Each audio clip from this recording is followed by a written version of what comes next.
Bismillahirrahmanirrahim. Assalamualaikum warahmatullahi wabarakatuh. Alhamdulillahi ala ihsani wa syukru lahu ala taufiqihi wa amtinani wa asyhadu an la ilaha illallah wahdahu la syarika lahu ta'ziman li sya'ni wa asyhadu anna Muhammadan abduhu wa rasuluhu adda ila ridwani. Allahumma salli alaihi wa ala alihi wa ashabihi wa ikhwani. Kita lanjutkan pasal berikutnya. Dzikru talbisihi alal amirina bil ma'ruf wan nahina 'anil munkar. Penjelasan tentang tipuan syaitan terhadap orang-orang yang beramar ma'ruf dan bernahi munkar. Tentunya kita tahu bahwasanya di antara ibadah yang agung adalah amar ma'ruf nahi munkar, dan dengan ibadah inilah maka umat ini mulia, ya. Kuntum khaira ummatin ukhrijat lin-nas ta'muruna bil ma'ruf wa tanhauna 'anil munkar wa tu'minuna billah. Kalian adalah manusia terbaik yang dikeluarkan kepada manusia, ya. Umat terbaik dikeluarkan kepada manusia. Sifat kalian ta'muruna bil ma'ruf wa tanhauna 'anil munkar. Kalian menyuruh kepada kebaikan dan mencegah dari kemungkaran. Wa tu'minuna billah, dan kalian beriman kepada Allah. Dan itulah yang diserukan oleh para anbiya dan para rasul, ya. Sebaliknya umat yang meninggalkan amar ma'ruf nahi munkar adalah umat yang terlaknat, ya. Lu'ina bani Israel ala lisani Dawud wa Isa bin Maryam dzalika bima asaw wa kanu ya'tadun kanu la yatanahawna 'an munkarin fa'alu.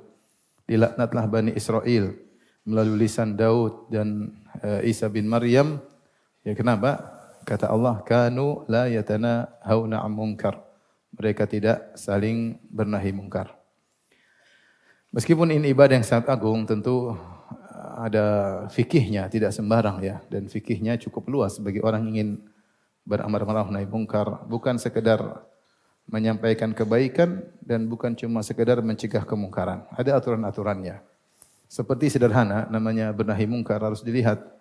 Kalau seorang bernahi munkar, maka ada beberapa kemungkinan. Kemungkinan pertama, kemungkaran tersebut hilang, maka wajib bagi dia bernahi munkar. Kemudian kedua, misalnya kemungkaran tersebut berkurang, ya, ini juga dia wajib bernahi munkar, ya, dari besar menjadi berkurang. Kemudian ketiga, ternyata kalau dia bernahi munkar kemungkarannya semakin besar, maka tidak boleh bernahi munkar. Tidak boleh kita mencegah kemungkaran ternyata mengakibatkan kemungkaran yang lebih dahsyat, maka tidak boleh. Ini namanya bukan bernahi munkar, ini namanya menyebabkan kemungkaran, maka tidak boleh. Ini butuh fikih orang yang bernahi munkar. Dan kemudian keempat, kita larang kemungkaran ternyata terganti dengan kemungkaran yang sejenis, maka ini butuh ijtihad. Ini butuh ijtihad. Ini saja sudah menggambarkan bahwasanya bernahi munkar tidak semudah yang kita bayangkan. Demikian juga kata Rasulullah SAW, man ra'a minkum munkaran falyughayyirhu biyadihi. Siapa di antara kalian melihat kemungkaran maka rubahlah dengan tangannya. Fa illam yastati' fa bilisanihi. Jika tidak mampu dengan lisannya. Wa illam yastati' fa biqalbihi, kalau tidak mau dengan hatinya. Wa dzalika dhaful iman, itu iman paling rendah. Nah, munkar ini bagaimana? Tidak semua yang dianggap munkar ternyata apa? Munkar, ya. Misalnya masalah khilafiyah, maka tidak dianggap apa? Munkar, terutama kalau khilafnya kuat, ya. Ya, kemudian misalnya kemungkaran tidak boleh dengan tajassus. Ini makanya disinggung oleh Ibnu Jauzi dalam kitab ini, yaitu orang-orang yang salah dalam praktek kemungkaran. Beliau berkata, wahum kisman. Para orang-orang yang beramar ma'ruf dan nahi munkar itu ada dua model. Yang pertama alimun, yaitu orang yang berilmu. Yang kedua jahilun, orang yang jahil. Fadukhulu iblis alal alim min tariqain. Adapun iblis menggoda orang yang alim, yang bernahi munkar, dia terpenuhi persyaratan. Dia orang alim, dia mengerti tentang fikih, dan memang pantas bagi dia untuk beramar nahi munkar, untuk berdakwah. Tapi ternyata iblis bisa masuk ke dia lewat dua jalan. Jalan pertama, atazayyun bidzalik wa talabu dzikri wal ujbu bidzalikal fi'li. Yaitu bergaya dengan perbuatannya bernahi munkar, dengan dakwahnya. Dia bergaya dan dia talabu dzikir, ingin disebut-sebut orang. Intinya riya. Wal ujub, dan dia ujub dengan amal perbuatannya, ya. Maka ini iblis masuk dari sisi ini. Orang alim mungkin dia secara fikih dia pas. Kapan saatnya bernahi munkar dia tahu, kapan tidak boleh bernahi munkar dia tahu, kapan dia harus berbicara, kapan dia harus diam, dia ngerti. Tetapi ternyata iblis masuk dari sisi dia ingin dipuji, dia bergaya dengan amar ma'ruf nahi mungkarnya, dan dia ujub dengan amar ma'ruf nahi mungkarnya. Dia ujub kalau dia yang tegur orang berhenti. Kalau dia tegur orang berhenti, maka timbullah ujub. Ini cara syaitan menggoda orang yang alim. Ruwina bi isnadin an Ahmad bin Abi al-Hawra, diriwayatkan kepada kami dengan sanad dari Ahmad bin Abil Hawari, dari Ahmad bin Abil Hawari, qala, dia berkata, sami'tu Aba Sulaiman yaqul, aku mendengar Abu Sulaiman berkata, sami'tu Aba Ja'far Al-Mansur yabki fi khutbatihi yaumal Jum'ah. Aku mendengar Abu Ja'far Al-Mansur, itu khalifah, menangis dalam khutbahnya ketika hari Jumat. Fastaqbalanil ghadab, maka ketika itu aku marah, ya, mungkin ada suatu kemungkaran yang dia lihat dalam khutbah tersebut. Wa hadaratni niyatun an aquma fa'idhuhu bima a'rifu min fi'lihi idza nazal. Maka hadir dalam diriku niat untuk menegurnya, ya. Kalau dia turun dari khutbah, aku ingin nasihati dia karena apa yang telah dia lakukan dalam khutbahnya. Qala fakarihtu an aquma ila khalifatin fa'idhuhu. Ternyata aku tidak jadi, aku enggak suka berjalan menuju khalifah. Lalu aku nasihati dia di depan umum, wan nasu julusun yarmuqunani bi absarihim, orang semua lihat aku semua. Ini orang insyaallah pergi khalifah, nasihati. Fa ya'ridu li tazayyun, aku khawatir aku ketika ke sana menghias diri, bergaya. Apa takalluf, apa berdrama untuk menasihati apa? Tidak seadanya, tidak seadanya. Mumpung lagi dilihat oleh orang banyak. Aku khawatir hal tersebut. Ya, fa ya'muru bi, khawatirnya kemudian dia pun memerintahkan anak buahnya untuk melakukan keburukan kepadaku, fa uqtal ala ghairi sahih. Maka akhirnya aku bisa jadi dibunuh oleh khalifah tanpa niat yang benar. Wa fajalastu wa sakattu, maka aku pun diam, duduk dan aku diam. Maksud dia, bukannya saya takut untuk menasihati khalifah ini, tapi saya takut saya tidak ikhlas. Karena orang semua pada lihat saya. Ternyata kalau saya nasihati, khalifah marah, kemudian saya suruh dibunuh, namanya mati konyol. Sudah tidak ikhlas, mati lagi. Mending kalau ikhlas mati, enggak ada masalah. Seperti sabda Nabi SAW, afdalul jihad, kalimatu haqqin inda sultanin jair. Ya, sebaik-baik jihad adalah perkataan hak di hadapan penguasa yang zalim. Datang ke dia, ngomong, ternyata penguasanya marah, dia dibunuh, mati syahid. Enggak ada masalah. Tapi kalau ternyata riya, sudah riya, mati lagi. Itu namanya mati konyol. Ini contoh dari salaf, dia takut dirinya tertimpa dengan bergaya, tazayyun, bergaya ketika menyampaikan, ketika bernahi mungkar, ya, buat orang terpesona, tidak seadanya, itu syaitan masuk dari sisi situ. Wa tariqus tsani, adapun jalan kedua iblis masuk menggoda orang alim dalam bernahi mungkar adalah al-ghadabu li nafsi. Dia marah tapi bukan karena Allah. Dia marah karena membela dirinya. Ketika itu berarti dia tidak beramal saleh. Karena orang bernahi mungkar terkadang marah. Tapi bukan marah karena Allah, tapi marah karena dirinya. Contohnya bagaimana? Kata Ibnu Jauzi rahimahullah, wa rubbama kana ibtida'an wa rubbama arada fi halatil amir bil ma'ruf li ajli ma yalqa bihil munkar atau al munkir minal ihanah. Bisa jadi sejak awal dia memang marah karena dirinya. Ya. Berarti dia bukan karena Allah. Dia bernahi mungkar sambil marah-marah untuk bela dirinya. Atau bisa jadi belakangan, awalnya dia ikhlas bernahi mungkar, tiba-tiba dia diganggu sama orang yang dia ingkari. Dia bilang, berhenti, bertakwalah kepada Allah. Ya, jangan begini, jangan begitu. Terus orang yang ditegur marah-marah, ente Ustadz Bahlul, ente sesat, ente Wahabi, ente. Dia akhirnya emosi ketika itu. Ketika dia emosi, kemudian dia bantah. Ketika dia bantah ternyata bukan karena membela Allah, tapi membela apa? Dirinya. Setan kadang masuk dari situ. Makanya sulit dikatakan dalam bantah-bantahan untuk ikhlas karena Allah susah. Kalau sudah masuk dalam bantah-bantahan di dunia maya, kita ada tulisan bantah lagi atau saya bantah. Susah kalau membantah karena Allah. Awalnya mungkin niat yang bantah karena Allah, kemudian dia disinggung, keluarganya disinggung, dibilangin bodoh, dibilangin bahlul, emosi. Akhirnya dia bukan bela agama tapi dia bela dirinya. Dia tidak boleh kalah di hadapan khalayak, maka dia harus menang dalam perdebatan tersebut apapun yang terjadi. Dan dia marah. Ketika itu dia marah bukan karena Allah tapi marah karena dirinya sendiri. Makanya dikatakan sini li ajli ma yalqa bihi al-munkir minal ihana. Mungkin ada orang menghina dia ketika dia bernahi mungkar. Ya. Ada orang yang marah sama dia, ada orang yang mengusir dia, ada orang yang macam-macam dia. Fatasiru khusumatan li nafsihi. Maka jadilah permusuhan tersebut untuk membela dirinya.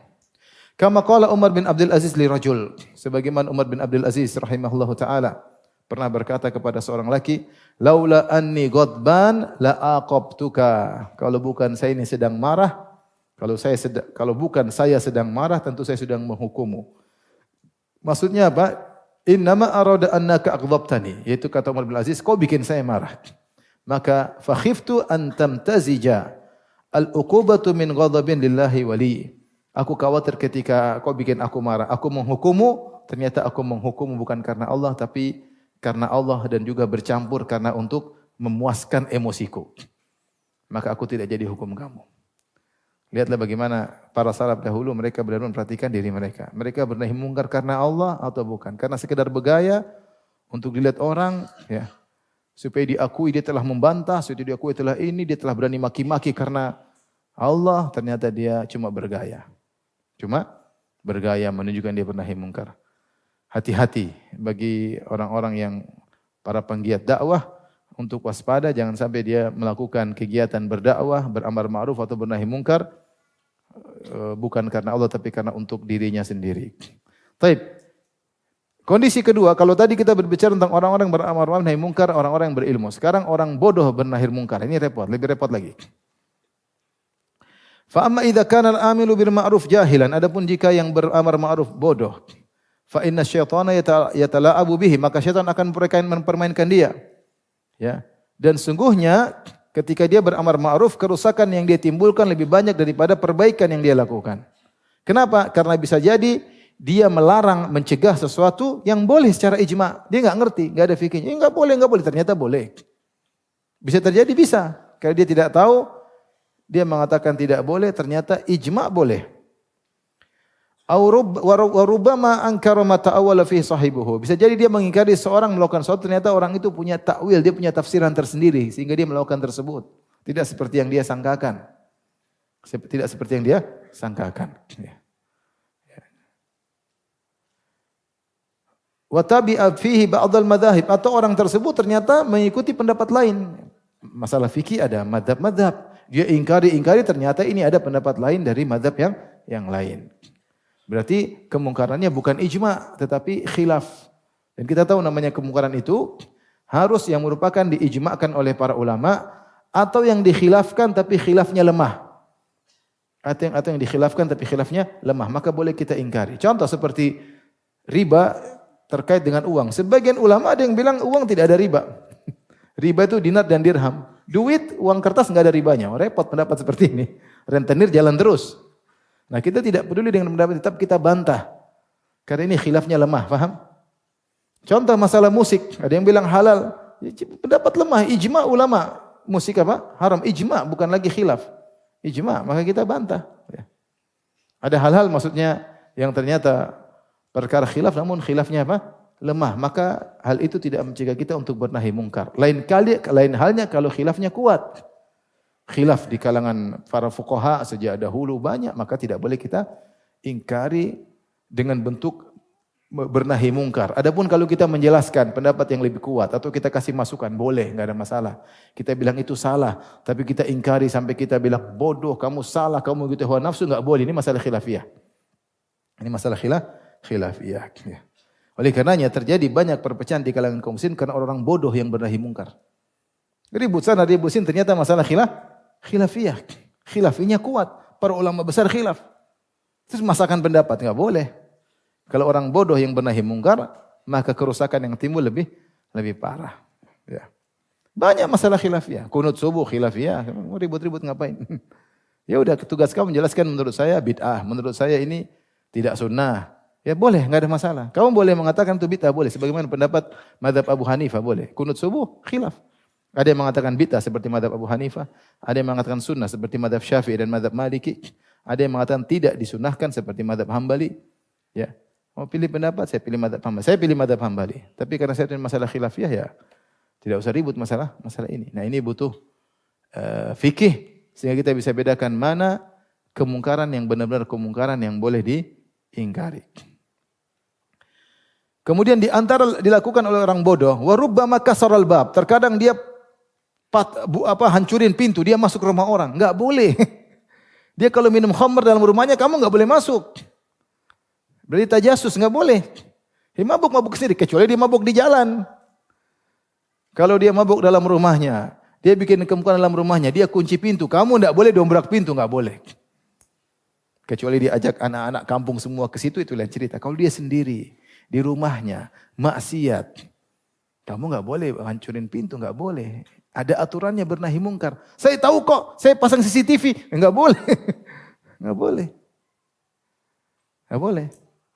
Makanya bernahi mungkar butuh fikih. Makanya dikatakan, wa rubbama kasral bab. Terkadang orang bodoh ini salah, dia hancurin pintu. Wa tasawwarul hitan. Terkadang dia manjat. Manjat, ingin lihat. Oh iya, ada cewek masuk. Enggak boleh. Enggak boleh. Kalau orang itu maksiat diam-diam, maka tidak boleh kita tajasus. Enggak boleh. Enggak boleh tajasus. Wa daraba ahlal munkar, terkadang pelaku kemungkaran dia pukul. Enggak boleh, yang mukul ini enggak boleh sembarang, enggak boleh main hakim sendiri. Ada aturannya. Memang kalau ketemu pencuri kemudian dipukul, dibakar hidup-hidup, enggak boleh, haram. Seperti dilakukan oleh sebagian saudara-saudara kita. Ada kemarin kejadian, ada orang qadarullah kasus ada pembantu di rumah punya kerabat lah. Dia masuk ke satu toko, dituduh ngambil sesuatu, entah dicek atau tidak benar dia mencuri atau tidak, dia pukul sama orang yang mati. Ya, apakah kalau orang ambil barang kemudian harus dibunuh? Dibunuh atau tidak? Tidak, enggak boleh. Kita jengkel, kita enggak suka, tapi enggak boleh bernahi mungkar dengan kebodohan. Ya, enggak boleh. Wa qadzafahum, terkadang marah kemudian tuduh yang tidak-tidak. Ada orang misalnya perempuan jalan sama laki-laki, kita bilang dasar pelacur, enggak boleh. Dia jalan sama laki-laki belum tentu dia pelacur. Mungkin dia maksiat tapi belum tentu dia apa? Pelacur, enggak boleh berlebihan. Dasar lonte. Lonte apa lontong? Lonte kan pelacur. Enggak boleh. Ente enggak suka sama dia, mungkin dia mulutnya kotor tapi ente bilang dia pelacur itu hukum. Enggak boleh. Namanya menuduh orang yang tanpa bukti, ini ada hukumnya. Kalau tidak bisa mendatangkan 4 orang saksi yang melihat ember masuk sumur, semua 4 saksi lihat ember masuk sumur, bukan cuma talinya doang dilihat. Ini lihat ember masuk apa? Sumur. Kalau tidak cukup 4 orang, maka kamu yang dicambuk. Dan termasuk dosa besar, qadzaf, yaitu menuduh yang tidak-tidak. Kemudian, fa in ajabuhu bi kalimatin, atau mungkin sini maksudnya Allah alam, qadzafa mungkin lempar ya, bukan menuduh. Ini mungkin maksudnya daraba ahlal munkar, dia pukul, kemudian dia banting, ini sudah berlebihan, lebih parah lagi. Fa in ajabuhu bi kalimatin tas'ab alaihi sara ghadabu li nafsihi. Kalau dia tegur, kamu jangan begini." Dia marah, "Dasar kamu ngapain urusan saya? Brengsek kamu." Oh, dia langsung emosi. Berarti emosi untuk membela apa? Dirinya. Dia enggak kuat. Maka orang bernahi mungkar tidak boleh emosian. Dia harus bisa mengontrol apa? Diri. Kalau dai sedikit-sedikit emosi, jangan jadi dai. Sedikit-sedikit ngamuk, disinggung sedikit, maruk, panggil pers semuanya, kemudian emosi. Tidak, dai harus sabar. Karena kalau orang berdakwah, dia pasti diganggu, nggak mungkin nggak diganggu. Kalau siap diganggu emosi, tidak bisa jadi dai. Akhirnya dia bela diri, bukan bela Allah. Dia bela dirinya sendiri. Tidak mau diusik sedikit pun. Yang maksum saja Nabi SAW diusik bersabar, apalagi kita yang tidak maksum. Tentu kemungkinan salah besar. Ya. Wa rubbama kasyafa ma qad amara syar'u bisitrihi. Terkadang seorang bernahi mungkar membongkar suatu perkara yang harusnya dia sembunyikan. Karena kita tahu Islam menyuruh kita sitar. Man satara musliman satarallahu yaumal qiyamah. Siapa yang menutupi aib seseorang muslim, maka Allah akan menutup aibnya pada hari kiamat kelak. Tidak semua kita tahu kemungkaran kemudian kita bongkar. Ini menunjukkan bahwasanya orang yang masuk dalam nahi mungkar, amar ma'ruf, tidak semua orang. Tidak hanya sekedar semangat, harus ada ilmu. Sehingga dia tahu apa yang dilakukan tepat. Waqad su'ila al-Imam Ahmad. Kata Ibnu Jauzi, Imam Ahmad pernah ditanya, Anil qaumi yakunu ma'ahumul munkar mughattan mislu tumbur wa muskir. Ada suatu kaum yang mereka membawa kemungkaran tapi tertutup. Misalnya dia jalan, ternyata dia bawa tumbur, yaitu alat semacam kecapi atau seruling, alat musik. Ya. Kemudian muskir, dia bawa khamar tapi dia tutup. Apakah kita ambil, kita hancurin? Kata Nabi SAW, kata Imam Ahmad, idza kana mughattan fala taksirhu. Kalau memang ditutup, jangan kau hancurin. Dia jalan, dia bawa bir tapi birnya dia tutup, tidak kelihatan. Kita tahu dia tadi beli bir. Terus dia tutup, kemudian dia jalan, enggak boleh kita, apa itu? Enggak boleh. Enggak boleh, biarin. Karena nahi mungkar ada aturannya. Nahi mungkar ada aturannya. Wa qala fi riwayatin ukhra, dalam riwayat yang lain Imam Ahmad berkata, iksirhu, hancurin. Patahin itu kecapinya, alat musiknya. Wa hadza mahmulun ala annahu yakunu mughattan bi syai'in khafifin yasifuhu fayatabayyanu. Adapun riwayat Imam Ahmad suruh hancurkan itu mungkin dia tutup tapi tutupnya tidak jelas, masih kelihatan bentuk kecapinya. Misalnya, atau ketika tutup pakai sarung kelihatan botol khamarnya, ya ini kelihatan namanya. Maka saat itu kita boleh bernahi mungkar. Tapi kalau dia benar-benar sembunyikan, tidak ketahuan, kita dilarang tajasus. Dilarang tajasus. Wal ula ala annahu la yatabayyan. Adapun riwayat Imam Ahmad melarang jangan dihancurkan, jangan dipatahin alat musiknya, itu kalau jika ditutup dan tidak kelihatan. Wa su'ila 'anir rajuli yasma'u sautut tabli wal mizmar wa la ya'rifu makanahu. Imam Ahmad ditanya lagi. Ya Imam Ahmad, saya lagi berjalan, saya dengar ada suara gerendang, tabel. Apa namanya? Gendang ya. Dan saya dengar suara seruling. Tapi saya enggak tahu di mana asalnya. Di mana asalnya? Qala, apa kata Imam Ahmad? Wala alaika ma ghaba anka. Bukan urusanmu kalau tidak ketahuan di mana.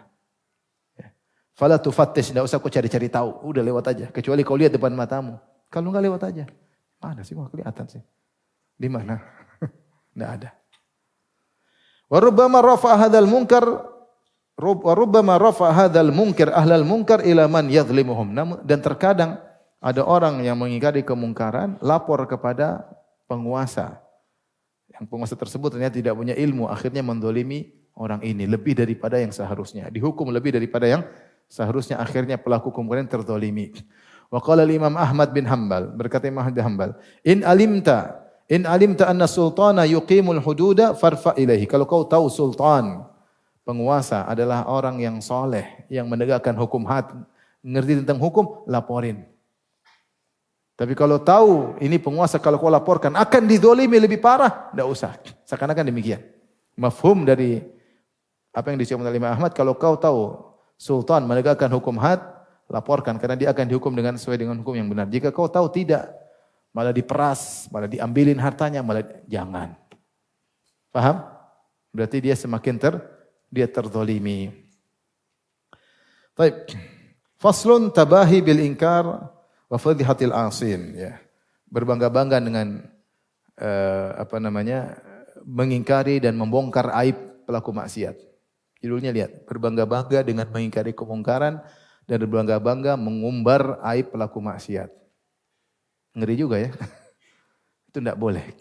Kata beliau, dan di antara talbis iblis, tipuan syaitan kepada orang mengingkari kemungkaran adalah jika dia sudah mengingkari kemungkaran, maka dia pun duduk di hadapan banyak orang, jalas fi majma', kemudian dia jelaskan, saya tadi begini, saya pernah begini, saya ke sana, dia cerita. Ya. Mungkin di podcast, saya pernah gini. Dia cerita di depan banyak orang. Wa yatabaha bi, kemudian dia banggakan bahwasanya saya sudah pernah mungkar, saya sudah begini. Wa yasubbu ashabal munkar sabbal hanaq alaihim wa yal'anahum. Bahkan ketika dia kemudian mencaci maki kemungkaran tersebut, kemudian dia mencaci sampai seperti mencekik pelaku kemungkaran, dia laknat mereka. Kemudian kata Ibnu Jauzi, wala allal qauma qad tabu. Jangan orang yang dia ingkari, yang dia jelek-jelekan, yang dia umbar maksiatnya ternyata sudah bertobat. Bisa jadi atau tidak? Bisa jadi. Wa rubbama kanu khairan minhu linadamihim wa kibrih, dan bisa jadi mereka yang melakukan maksiat ternyata lebih baik daripada dia. Mereka menyesal sementara dia sombong dengan kemungkaran, dengan bernahi mungkarnya. Wa yandariju fi dhimni hadithi kashfu auratil muslimin. Dan terkadang ketika dia ngomong, saya kemarin begini, saya bongkar, akhirnya dia membongkar aib kaum muslimin. Dan ini enggak boleh. Membuka aurat kaum muslimin. Li'annahu yu'limu man la ya'lam. Karena dia kasih tahu, orang pada tidak tahu dia kasih tahu, dia tuh gini, dia tuh gini, dia tuh gini. Wasitru 'alal muslim wajib mahma amkan. Dan menutupi aib kaum muslimin adalah wajib sebisa mungkin. Wa sami'tu an ba'dil jahalati bil inkar annahu yahjumu ala qaumin ma yatayaqqan ma indahum wa yadrihum darbal mubarrih wa yaksirul awani wa kullu hadha yujibuhu al jahlu fa amal alimu idza ankara fa anta minhu ala aman. Dan aku mendengar ada sebagian orang bodoh tentang masalah kemungkaran, dia menyerang orang-orang yang belum pasti apa yang dilakukan atau dia pasti orang ini pasti melakukan kemungkaran, ya. Kemudian dia pukul mereka dengan pukulan yang melukai mereka, dia hancurkan mungkin bejana-bejana, dihancurkan. Ini semua karena kebodohan. Bukan begitu cara bernahi mungkar. Adapun orang alim, jika dia mengingkari, engkau diingkari, maka kau dalam kondisi aman. Karena dia tujuannya menasihati agar kau menjadi lebih baik. Waqad kana salafu yatalattafuna fil inkar. Dahulu para salaf mereka lembut dalam mengingkari. Wa ra'a Silatu bin Asyam rajulan yukallimu imra'atan. Ada seorang salaf melihat seorang laki ngomong sama perempuan. Tentu bukan mahramnya. Faqala innallaha yarakum. Maka dia tegur dengan kata-kata. Karena depan dia mengatakan sungguhnya Allah melihat kalian berdua. Sataranallahu ayyakum. Semoga Allah menutup aibku dan aib kalian. Kemudian dia pergi. Wa kana yamurru biqaumin yal'abun. Terkadang dia melewati orang sedang bermain-main, ya. Habis-habisin waktu dia berkata, "Ya ikhwani, wahai saudara-saudaraku, ma taquluna fi man arada safaran fanama tulal lail?" Bagaimana pendapat kalian tentang seorang yang ingin bersafar tapi tidur semalaman, enggak jalan-jalan terus, tidur melulu, kapan mau jalan? Wala ibatulan nahar, malamnya tidur melulu, siangnya main melulu. Mata yaqta'u safarahu, kapan dia mulai bersafar kalau malamnya tidur, siangnya main-main? Dia cuma ngomong begitu.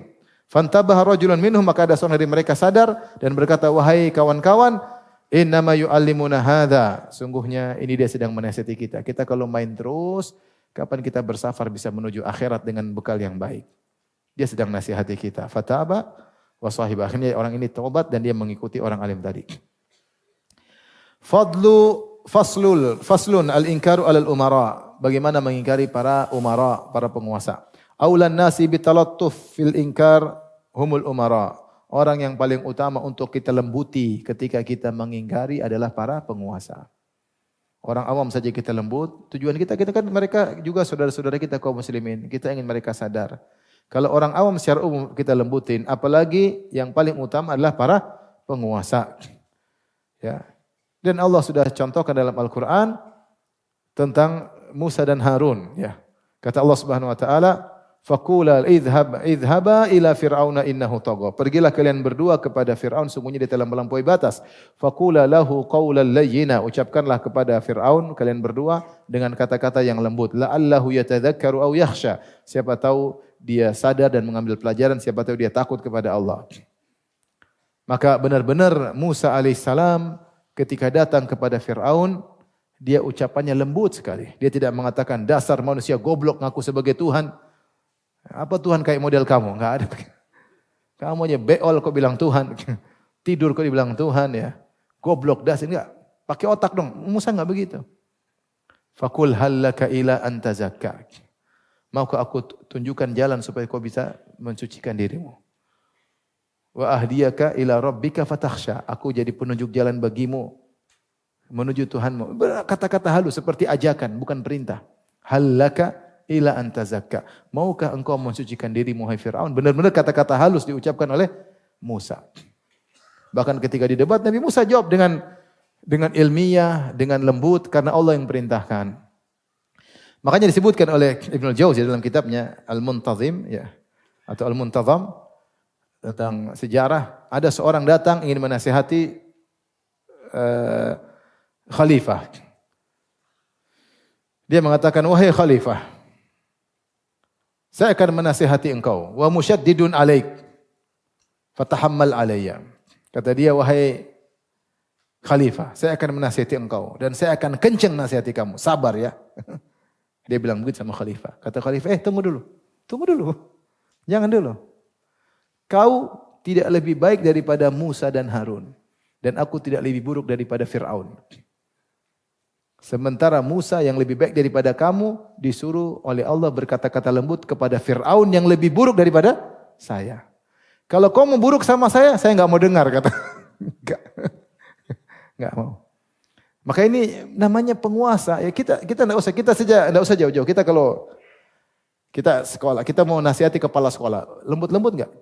Kita mau nasihati Pak RT, Pak RW lembut-lembut, lagi penguasa. Ya. Karena tujuan kita menjadi lebih baik ya. Oleh karenanya yang utama untuk kita lembuti adalah para penguasa. Ambil hatinya, ketemu langsung, ambil hatinya itu lebih baik. Fayaslu an yuqala lahum, maka contohnya, maka Ibnu Jauzi kasih contoh seperti seorang berkata kepada penguasa, innallaha qad rafa'akum, ketahuilah para penguasa, para pejabat, sungguhnya Allah telah mengangkat kalian dengan dijadikan penguasa.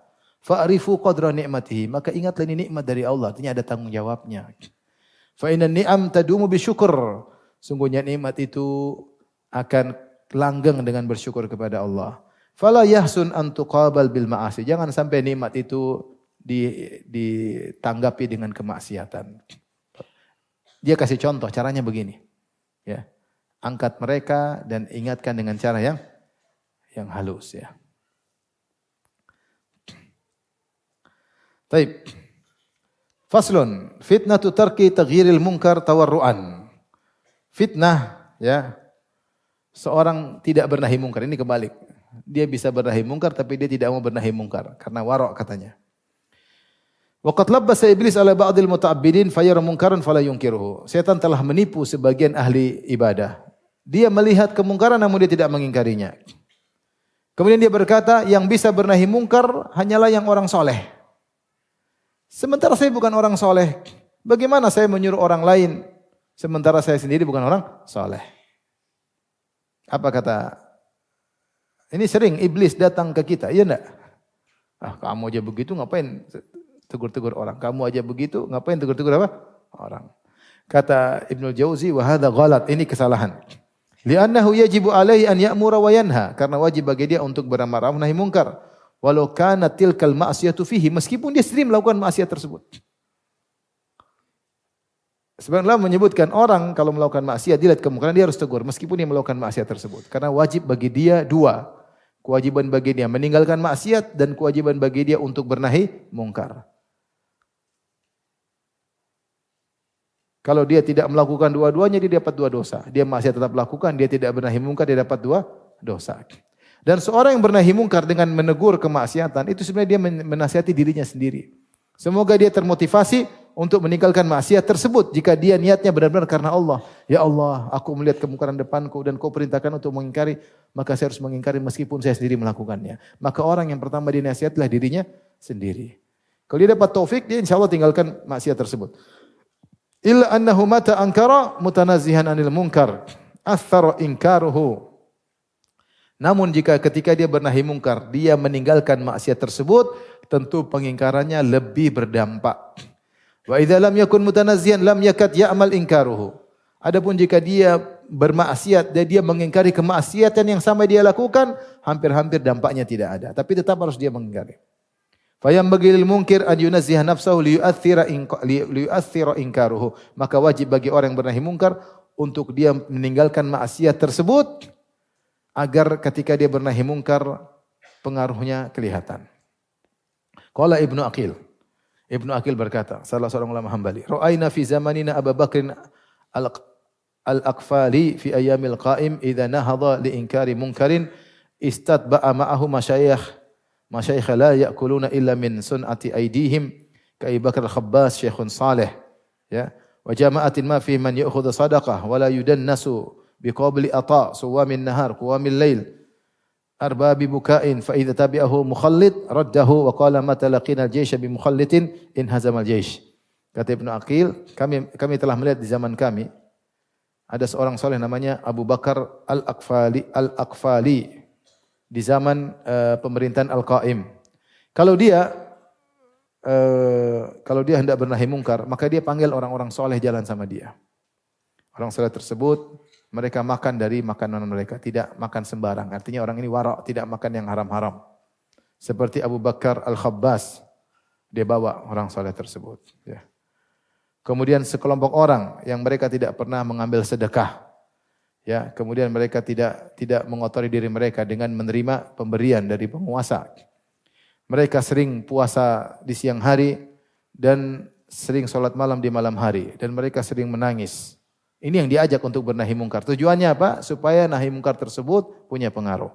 Kalau ada orang yang begini-begini, ikut-ikutan bernahi mungkar, kata dia, enggak usah ikut. Kapan kita ketemu dengan musuh sementara ada orang yang masih mencampur adukan dirinya dengan maksiat, maka kita akan kalah melawan musuh tersebut. Tapi kita lanjutkan.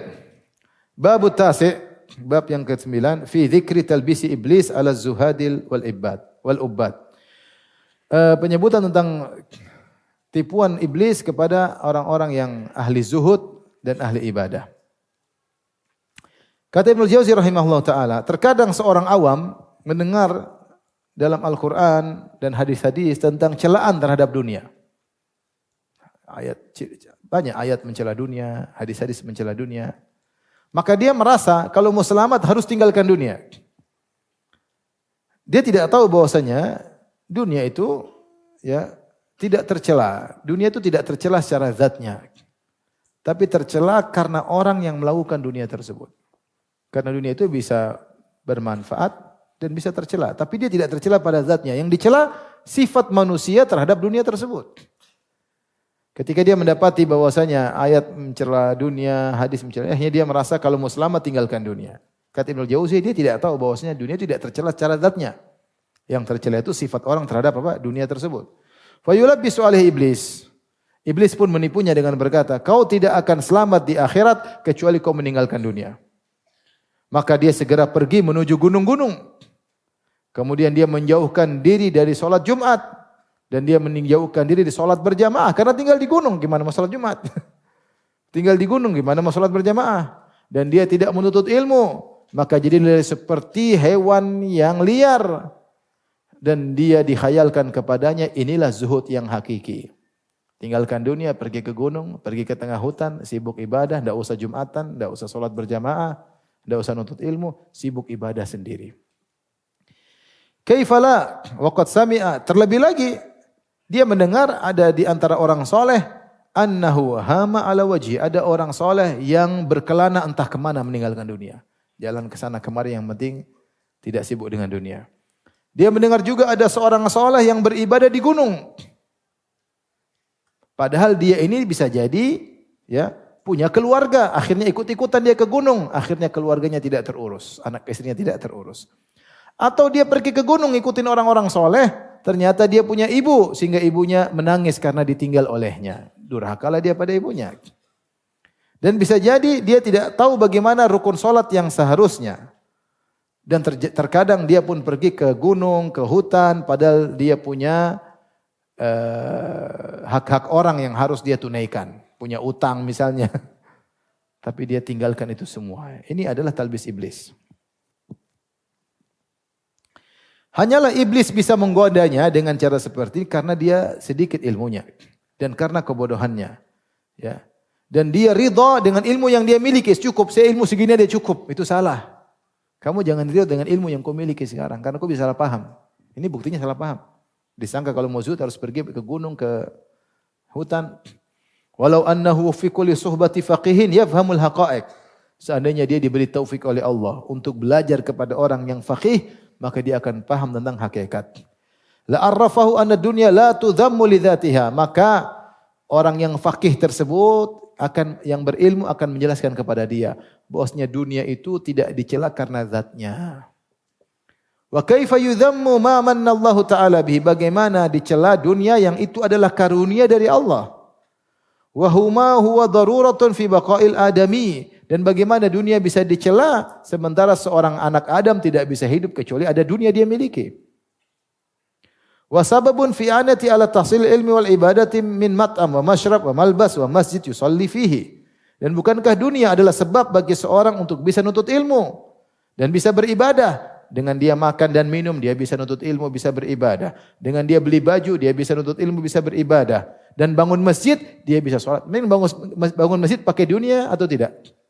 Pakai dunia. Sekarang bangun masjid mahal. Tanah aja mahal.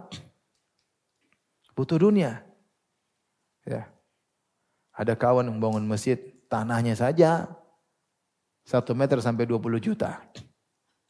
Luar biasa.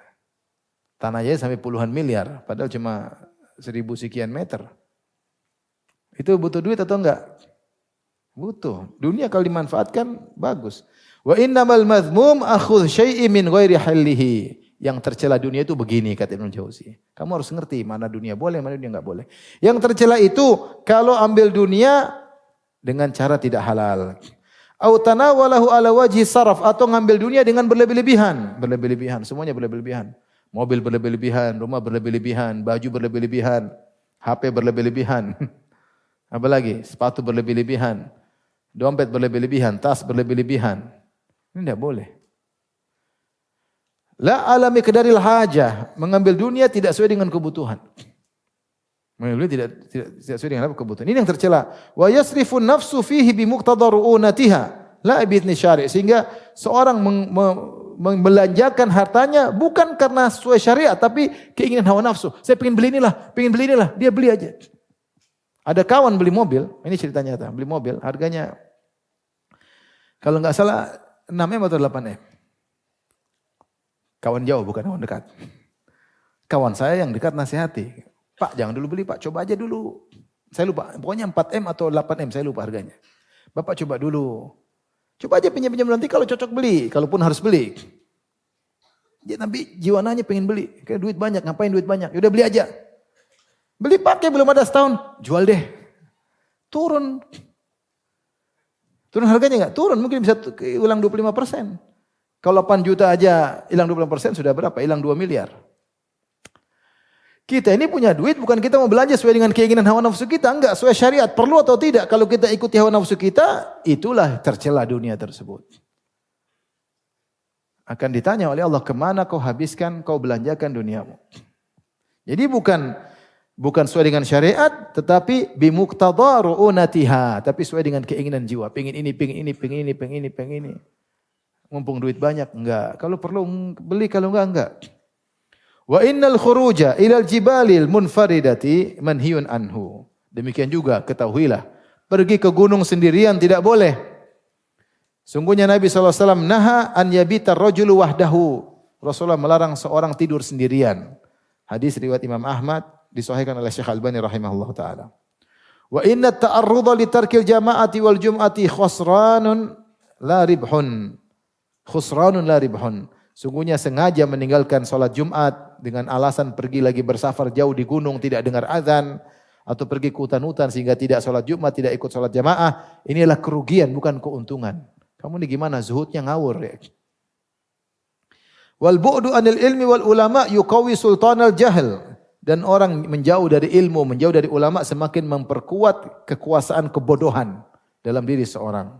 Wa firaqul walidi wal walidati fi mithli hadza uququn. Kalau masih punya orang tua, ayah dan ibu, ditinggalkan pergi ke hutan, pergi ke gunung untuk beribadah, durhaka. Wal uququ minal kaba'ir, dan durhaka termasuk dosa besar. Wa amma man sumi'a anhu annahu kharaja ila jabal. Adapun yang dia dengar ada orang soleh fulan pergi ke gunung beribadah di antara orang tersebut, maka kondisi mereka itu mungkin ada kondisi tertentu. Misalnya mungkin mereka enggak punya anak, kata Ibnu Jauzi. Mungkin enggak punya istri, bujangan, makanya pergi ke mungkin. Atau mungkin enggak punya orang tua sehingga dia bisa bertafarruq, konsentrasi untuk ibadah. Maka kemudian dia pergi ke tempat, kemudian mereka beribadah ramai-ramai di situ. Adapun orang yang kondisinya tidak seperti mereka, maka salah kalau pergi ke hutan, pergi ke gunung beribadah sendiri di sana, maka ini salah siapapun orangnya. Waqad qala ba'dhu salaf. Berkata sebagian salaf, kharajna ila jabalin nata'abbad. Kami rame-rame pergi ke gunung untuk beribadah di sana. Faja'ana Sufyan ats-Tsauri faraddana. Datang Sufyan ats-Tsauri, seorang ulama, suruh kami pulang. Jangan di sana, balik, enggak boleh. Wa min talbisihi 'ala zuhad. Di antara tipuan syaitan terhadap ahli zuhud. Mereka i'raduhum 'anil ilmi syughlan bizuhdi. Mereka tidak menuntut ilmu karena sibuk dengan kezuhudan. Sungguh faqad istabalu alladhi huwa adna billadhi huwa khair. Mereka telah mengganti yang baik dengan yang buruk. Nuntut ilmu itu baik. Kenapa ditinggal nuntut ilmu kemudian sibuk untuk zuhud ibadah? Wa bayanu dzalik, kenapa demikian kata Ibnu Jauzi, li anna zahida la yata'adda naf'u atabata babihi. Karena orang yang zuhud maka manfaatnya hanya untuk dirinya, tidak keluar dari pintunya. Wal alim naf'uhu muta'addin. Adapun orang berilmu menuntut ilmu manfaatnya banyak kepada masyarakat. Wa kam qad radda ila sawabi man min muta'abbidin. Betapa banyak orang yang berilmu memperbaiki orang ahli ibadah kepada jalan kebenaran. Kemudian beliau sebutkan lagi, wa min talbisi alaihim, di antara tipuan syaitan kepada ahli zuhud. Syaitan menghayalkan, mengiham, yaitu menghayalkan, mengesankan bahwasanya zuhud itu adalah meninggalkan perkara-perkara mubah. Zuhud itu apa? Meninggalkan perkara mubah. Kita sudah jelaskan zuhud itu apa? Ada zuhud, ada wara. Wara adalah tarku ma yadhurru fil akhirah. Atau tarku ma qad yadhurru fil akhirah. Wara' adalah meninggalkan sesuatu perkara yang mungkin mudarat di akhirat. Konsekuensi dari wara' adalah meninggalkan yang haram karena yang haram itu adalah mudarat di akhirat, dan meninggalkan yang syubhat karena yang syubhat ini terkadang bisa jadi memberi mudarat. Maka definisi wara' tarku ma qad yadhurru fil akhirah. Meninggalkan sesuatu yang mungkin bermasalah, bikin mudarat di akhirat, konsekuensinya meninggalkan haram dan syubhat. Adapun zuhud, kata Ibnu Taimiyah rahimahullah taala, tarku ma la yanfa'u fil akhirah. Meninggalkan yang tidak bermanfaat di akhirat. Bukan meninggalkan perkara-perkara mubah. Karena perkara mubah ada yang bermanfaat di akhirat. Tapi semua perkara kalau kita lakukan tidak ada manfaatnya di akhirat, kita tinggalkan. Itulah zuhud. Maka ini mengajar kita mau ngapa-ngapain kita pikir dulu. Saya mau ke situ ngapain? Ada manfaatnya di akhirat enggak? Enggak ada. Ya sudah, enggak usah. Kita mau ke sana, ada manfaatnya enggak? Kita mau berteman sini, masuk ke situ, mau masuk grup ini, ada manfaatnya di akhirat enggak? Kalau enggak ada, enggak usah. Selalu kita pikirkan. Kita mau beli ini, ada sesuatu, ada manfaatnya, kalau enggak ada enggak usah. Ya. Kalau istri mau beli sesuatu, kita tanya, ada manfaatnya di akhirat enggak? Kalau ada, Abi utang dulu kalau ada. uang juga belum tentu ada. Saya ingat saya nemani Syekh Sa'ad Asy-Syafri, kita ngobrol banyak. Ngobrol, saya temani dia ngobrol. Sering ketika saya ajak dia suatu, Syekh, kita gini ya Syekh, kita melakukan ini. Kata dia, ya Firanda, hal yanfa'uni fil akhirah. Yang kau ajak saya itu ada manfaatnya enggak di akhirat? Saya bilang ada Syekh, ada. Kalau ada ayo. Jadi itu namanya zuhud. Kalau tidak ada manfaatnya kita tinggalkan, itulah apa? Zuhud. Semua kegiatan kita ukur dulu, ada manfaatnya enggak? Kalau enggak ada, enggak usah. Bukan zuhud itu meninggalkan perkara-perkara mubah, hendak. Baik, saya sebutkan sini, beliau mengatakan. Di antara mereka, karena menganggap namanya zuhud adalah meninggalkan perkara yang mubah. Di antara mereka ada yang tidak mau makan roti dari syair. Roti yang halus, enggak mau dia. Ya, mungkin dia mau dari roti yang kasar. Di antara mereka ada yang tidak mau makan buah. Zuhud. Tidak mau makan apa? Buah. Kecuali durian mungkin. Buah enggak. Di antara mereka, man yuqallilul mat'am hatta yaibas badanuhu. Ada yang tidak makan cuma sedikit saja sampai badannya kurus kerempeng. Dikira itu apa? Zuhud. Apakah begitu? Sahabat dulu begitu? Enggak kan? Wa yu'adzibu nafsahu yalbasus suf bilubsis suf. Ada di antara mereka yang menyiksa badannya pakai kain terbuat dari suf. Dari apa? Suf itu kain kambing itu apa? Bulu kambing, bulu domba. Itu kan enggak enak jadi baju. Pakai mungkin bau, kemudian berat, sengaja. Dianggap itu zuhud. Di antara mereka ada yang tidak mau minum air dingin. Air dingin enggak. Terlalu nikmat, zuhud.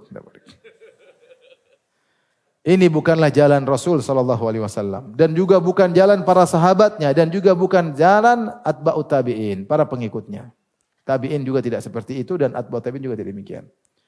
Apa kata Ibnu Jauzi? Inna makana yaju'una idza lam yajidu syai'an. Para sahabat dulu mereka lapar kalau memang tidak ada makanan, mereka sabar. Bukan mereka melaparkan apa? Diri. Fa idza wajadu akalu, kalau ada makanan mereka makan. Lihat kisah ketika perang Khandaq, para sahabat sampai kelaparan, sampai mereka ikat perut mereka dengan batu. Akhirnya diundang makan oleh siapa? Jabir bin Abdullah. Akhirnya Jabir bin Abdullah masak makanan, mereka makan sampai kenyang, sampai mereka meninggalkan makanan. Mereka makan sampai kenyang. Seperti Abu Hurairah ketika suruh minum susu, habis saya minum. Kata Nabi, "Ishrab, minum lagi." Kata Nabi, "Minum lagi." Kata dia, "Rasulullah, la ajidu lahu maslakan." Semua saluran sudah penuh ya Rasulullah. Kenyang atau tidak? Kenyang, sudah enggak bisa lagi. Jadi mereka lapar ya, ketika lapar mereka sabar, sampai mereka ikat perut mereka dengan batu. Tapi mereka bukan sengaja melaparkan diri, makan sedikit sampai badan kering, tidak. Waqad kana Rasulullah SAW ya'kulul lahma wa yuhibbuhu. Ibnu Jauzi ingatkan, Rasulullah dulu makan daging kambing. Dan beliau suka makan daging apa? Kambing. Wa ya'kulud dajaj. Dan Nabi dulu makan ayam. Ada ayam ya. Wa yuhibbul halwa. Dan Rasulullah SAW suka yang manis-manis. Rasulullah suka. Wa yasta'dzibu lahu al-ma'al barid. Rasulullah SAW juga cari Rasulullah suka kalau ada air yang dingin, air segar. Wa yakhtarul ma'al ba'id.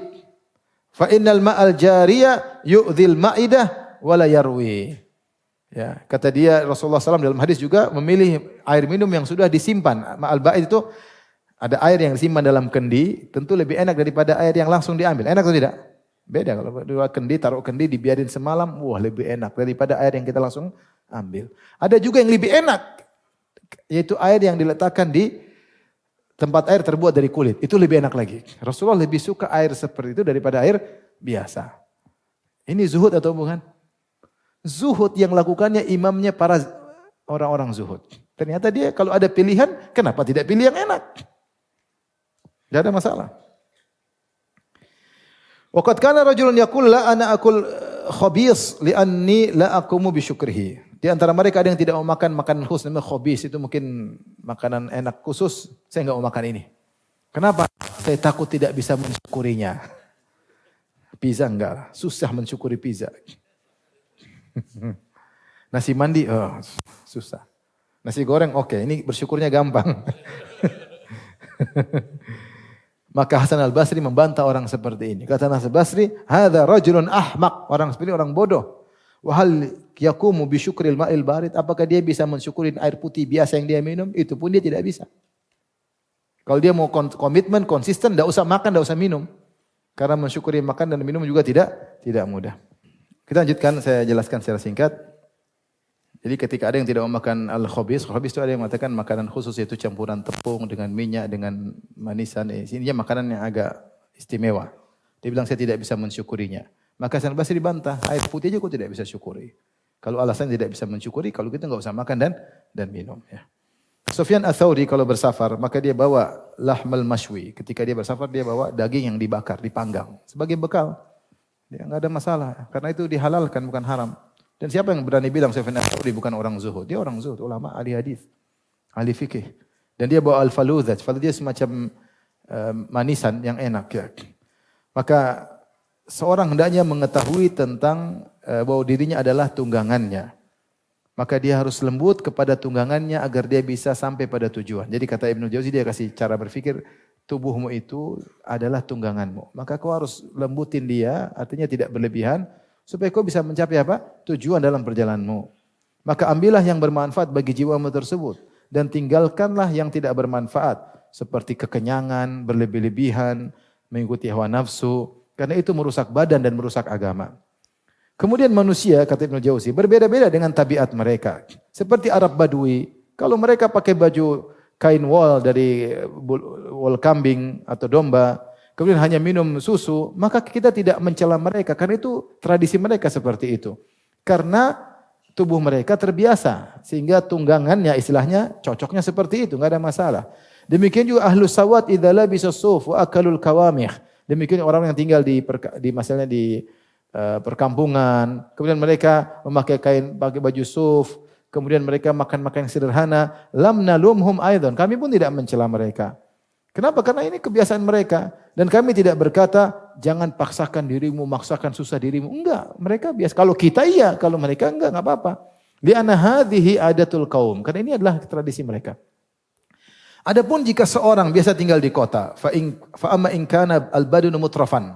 Kalau badan biasa nyaman, dia hidup mungkin dalam kondisi nyaman, hidup di kota, maka kita melarang pemilik badan seperti ini, jangan nyusah-nyusahin dirimu dengan tidak makan ini, pakai baju yang susah-susah, itu menyiksa dirimu. Ya. Fa in tazahada wa athara tarka syahwat. Imma li anal halal la yahtamil as-saraf aw li anna at-ta'am alladhi yujibu kathrat tanawul, kecuali misalnya berlebih-lebihan atau kemudian bikin orang makan banyak sehingga berlebih-lebihan, bikin tidur, itu baru kita larang. Tapi kalau dia bisa makan secukupnya, pakai pakaian yang nyaman secukupnya, tidak beri mudarat, maka dia mengambil kadar yang cukup yang menyenangkan hatinya tetapi tidak membawa dirinya kepada sikap berlebih-lebihan. Faqad dhanna qaumun anna al-khubzal qifar yakfi fi qiwamil badan. Wala anna al-iktisar yu'dhi min jihati an akhlatal badan taftaqiru ila al-hamid. Sebagian orang menyangka makan khubzal qifar maksudnya roti yang kering tanpa ada kuahnya, tanpa ada lauknya, roti aja kering. Itu tegak.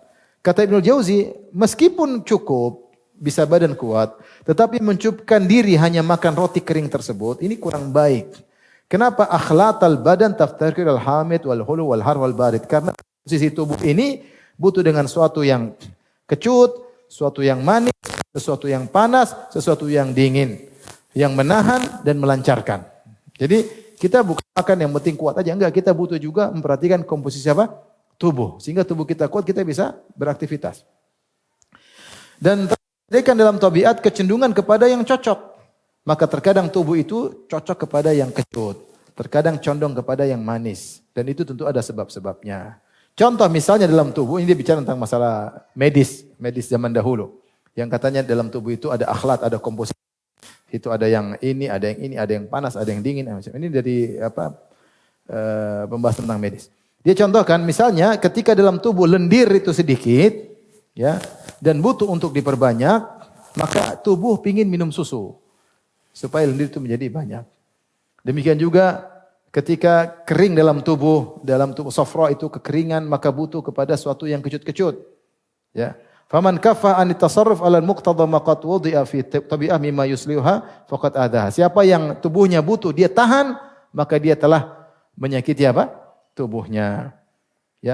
Yang dia perlu itu dia tahan dirinya, jangan sampai kekenyangan, jangan sampai rakus yang bisa menimbulkan dampak buruk bagi tubuhnya karena itu merusak tubuhnya. Adapun sama sekali berhenti tidak memakan yang enak-enak, maka ini jelas kesalahan. Mengertilah akan hal ini. Jangan kau lihat pada pendapat Al-Harith Al-Muhasibi, dia bantah. Ada pendapat seperti ini disuruhkan oleh seorang alim namanya Al-Harith Al-Muhasibi atau Abu Talib Al-Makki. Mereka memang mengatakan hendaknya menyedikitkan makanan, kemudian berjihad, memaksa diri untuk meninggalkan perkara-perkara yang boleh. Kata dia jangan dengar pendapat mereka berdua, karena mengikuti Nabi SAW dan sahabatnya lebih utama. Karena Nabi tadi makan enak, kalau ada enak Nabi makan. Yang penting tidak kekenyangan, tidak berlebihan. Wa kana Ibnu Aqil yaqul, terakhir ini. Dan adalah Ibnu Aqil, seorang ulama Hambali berkata, ma a'jaba umurakum fitadayun. Sungguh menakjubkan urusan kalian dalam masalah beragama. Imma ahwahun muttaba'atun aw rahbaniyatun mubtada'atun. Terkadang kalian mengikuti hawa nafsu, terkadang kalian rohbaniyah, itu meninggalkan dunia totalitas. Namanya rohbaniyah. Baina tajriri adhyalil marih fi siba wal la'ab wa baina ihmalil huquqi wa tirahil iyal wal luhuqi bi zawayal masajid fahalla abadu ala aqlin wa syar'in. Kalau tidak main-main, ngabisin waktu, main sana, main sini, atau sebaliknya malah sibuk beribadah sehingga hak-hak ditinggalkan, hak orang tua, hak anak, hak istri, keluarga tidak dipedulikan, sibuk di pojok masjid, ini pun salah. Kalau bukan ikut hawa nafsu, ikut rohbaniyah. Hendaknya mereka beribadah kepada Allah, ikut akal dan syariat. Ikut akal dan syariat. Bukan ikut keinginan senang-senang, hawa nafsu atau rohbaniyah, ke masjid melulu tidak ngurus anak istri. Tapi ini saja yang saya sampaikan. Tapi demikian saja. Subhanakallah bihamdik. Sampaikan dulu, jangan saya terlambat. Berdiri terus, berdiri.